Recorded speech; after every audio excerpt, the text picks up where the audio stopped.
امام ابو حنیفہ بتا سکتے ہیں فقہ، اگر امام مالک بتا سکتے ہیں فقہ، اگر امام احمد ابن حنبل بتا سکتے ہیں فقہ، اگر امام شافعی بتا سکتے ہیں فقہ، تو رسول کے گوشت و پوست و خون امام جعفر صادق کو کون سی چیز روک رہی ہے بتا دیجیے؟ وہ بات بتائیے کہ اس وجہ سے روک رہے ہیں۔ بھائی اگر باہر کا آدمی پڑھ لکھ کے بتا سکتا ہے تو گھر کا آدمی بتائے تو کیا مذائقہ ہے اس کے اندر؟ ہم نے معصوم سے حدیث اس لیے لی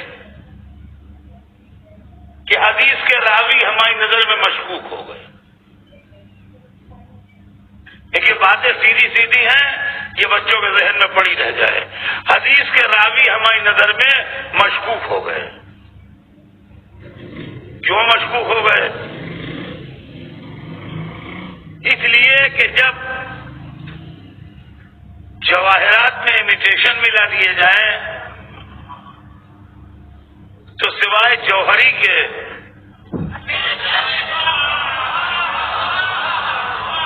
ہر ایک کی بس کی بات نہیں ہے کہ چھان پھٹک کے نکال لے کہ یہ امیٹیشن ہے، یہ ہیرا ہے، یہ یاقوت ہے، یہ شیشہ ہے، یہ نیلم ہے، یہ ٹکڑا ہے شیشے کا، یہ نہیں معلوم ہو سکتا ہمیں۔ تو حدیث رسول ہیرے کی طرح، بشرطے کہ رسول نے فرمائی ہو۔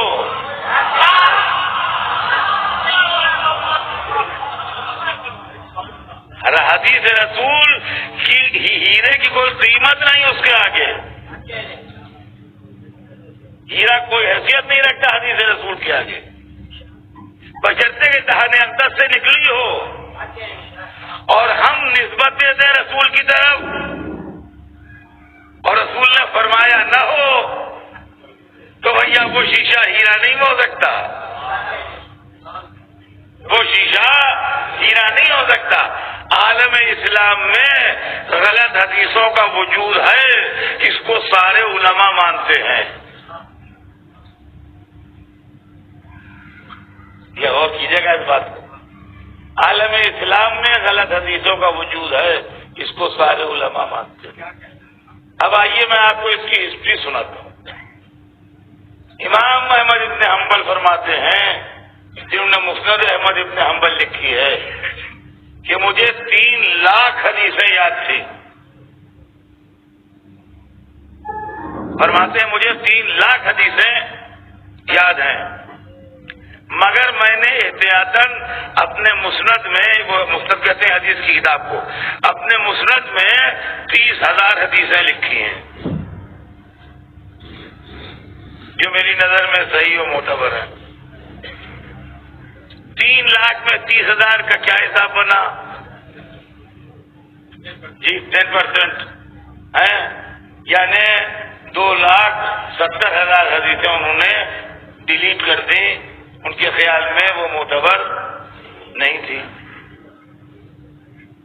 تو اس کا مطلب یہ ہے کہ اسلام میں غیر معتبر حدیثوں کا وجود ہے۔ انہوں نے مسند لکھی جس میں 30,000 حدیثیں تھیں۔ ان کے تھوڑے دنوں بعد ایک دوسرے بزرگ پیدا ہوئے، امام بخاری۔ امام بخاری نے صحیح لکھی،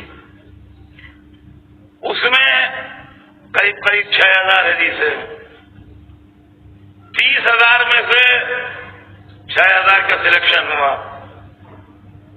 اب کتنی نکل گئی؟ 24,000 اس میں سے نکل گئی۔ تو اسلام میں اس کا مطلب یہ ہے کہ غلط حدیثوں کا وجود ہے،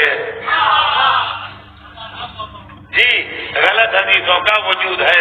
تو ہمارے پاس کوئی ایسا ٹچ اسٹون، کوئی ایسا کسوٹی نہیں ہے کہ ہم پرکھ لیں یہ صحیح ہے یہ غلط ہے۔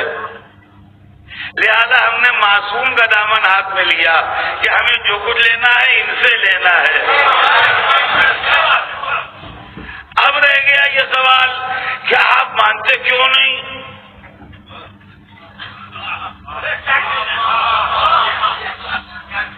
آپ مانتے کیوں نہیں؟ اتنی بڑی کتاب آپ مانتے نہیں؟ سوال یہ پیدا ہوتا ہے کہ امریکہ ہندوستان سے کار کیوں نہیں منگاتا؟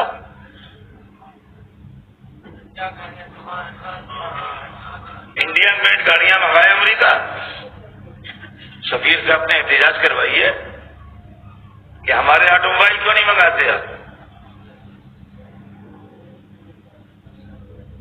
وہ کہیں گے ہمارے یہاں آپ سے اچھے بنتے ہیں، ہم سیلف سفیشینٹ ہیں، ہمیں نہیں ضرورت ہے آپ کے آٹو موبائل کی۔ عزیزان گرامی، عالم اسلام میں ہم سیلف سفیشینٹ ہیں،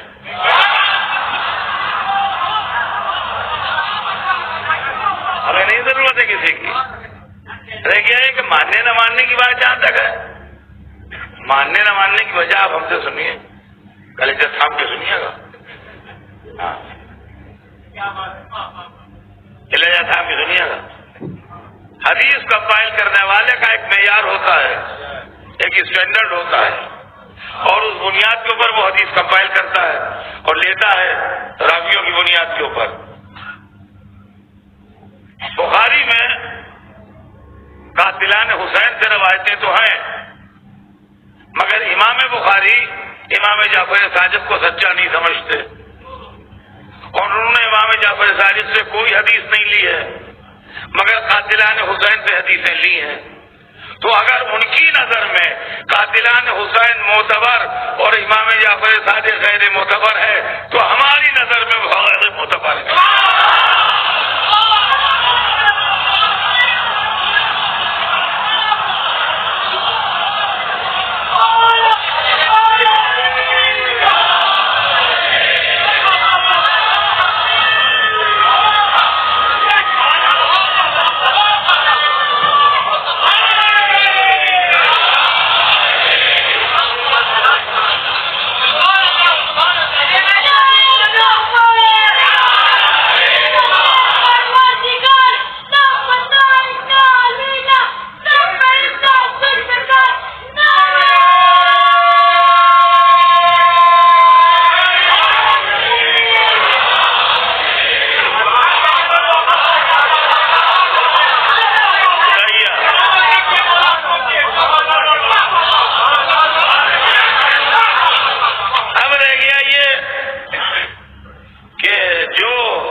معتبر کتنی ہے؟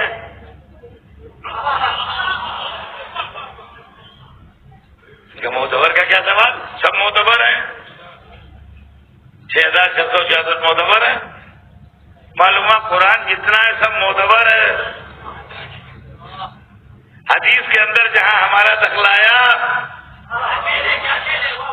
وہاں غیر معتبر ہو گئی۔ رسول کتنے ہیں؟ 1,24,000۔ ان میں پیغمبران راشدین کتنے ہیں؟ کہ کیا سوال ہے؟ سب کے سب راشد تھے، سب کے سب نیک تھے۔ وہی جب دنیا نے بنائے تو فیگر 4 سے آگے نہ بڑھی۔